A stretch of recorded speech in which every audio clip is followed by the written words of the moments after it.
Hey, Chris Estes here at the St. Regis Resort in Bora, Bora. And I'm with a great friend and business partner of mine, Dee Hutchins. Dee, it's crazy to think about 5 years ago we were in my garage and we were literally talking about one day being someplace like this here in Bora Bora. It's came to fruition, but a lot of that has to do with making a commitment. And I know you're going to share with all the listeners, all the viewers, the power of commitment, what that means. And one of the things that I've learned over the last 5 years is it's not who wants it the most, it's who wants it the longest. And of course, Dee, you made that commitment inch by inch. You've put yourself in a position to have freedoms and choices and options to now be in Bora Bora. Share with everyone your thoughts on the power of commitment.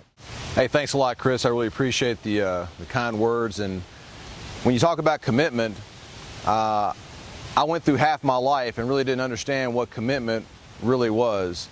Like many people, I would do my job and I would try to do it well, but I wasn't doing the extra things that were required to really improve me and improve those around me daily. And for example, I was a medic in the Navy, and I would show up and do my job and took care of my responsibilities, but I didn't do the extra things. I never offered to do anything extra at work to make an investment into myself.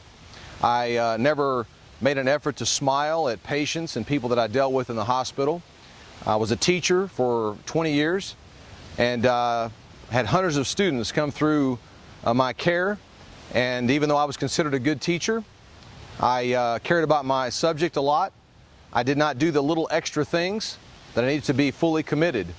As I was introduced to network marketing and specifically personal development, I began to grow myself and realize that doing some daily disciplines could make a real difference in my life. And at first it was kind of hard to swallow. I felt like that I was pretty successful. Compared to most people that I was around, you could say that I was probably had my life down pretty well, but I really wasn't committed. And I'm talking about not only with my profession, my work life, it was also my relationships with my family and even my God.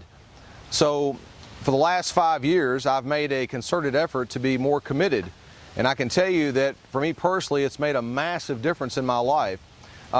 Daily disciplines, little things like reading and nourishing the mind daily with the Bible and personal development materials, taking care of myself physically, making sure that I'm hydrating, that I'm eating nutritiously, that I'm exercising, that I'm sleeping consistently, making sure that I have encouraging words from my family and my wife, again, to do the little bitty things. Even when you don't feel like doing them, you do them daily. And over time, your life can expand and grow to something that's really beyond your imagination. A little over 4 years ago, I was teaching high school history, and I was a part-time professor at a small university in Kentucky. And here it is, just a little over 4 years later, and I'm sitting in Bora Bora, an absolutely beautiful place on God's earth.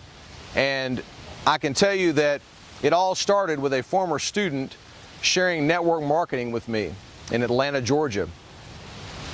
I had heard of network marketing. I really was not really open to it. I felt like it was something people did that maybe had failed in other parts of their life and couldn't make it in a real job. But after taking a look at it and putting myself into it, being committed to doing the little things that it takes to be successful in this industry, I've now gotten to a point in my life where I have time freedom. I have no debt. I'm able to do the things that I want to do for my family and my friends, and really, as they say, own your life. I didn't really think that was possible, but I'm now living it. And I can tell you that as my story began with network marketing, I could call myself a successful failure. And what I mean by that is I was successful in many areas of life and felt like I was doing pretty well, but I was really blind to the fact that I was not growing myself regularly and getting better. And when I began doing those little daily activities of improving myself, it was amazing how opportunities in life just kind of opened up for me, and I see things in a totally different light than I did a little over 4 years ago. Dee, thanks so much for sharing with everyone. A lot of words of wisdom for all of you in regards to making a commitment. Remember, it's not who wants it the most, it's who wants it the longest, and it's who's willing to be and do those daily disciplines every day, every week, every month, over a period of time, because when you think it doesn't make a difference, it does make a difference. And the proof? Well, the proof is in the view that you see here today. So if you'll make that commitment, it's my belief that your best days are just ahead, so get your hopes up.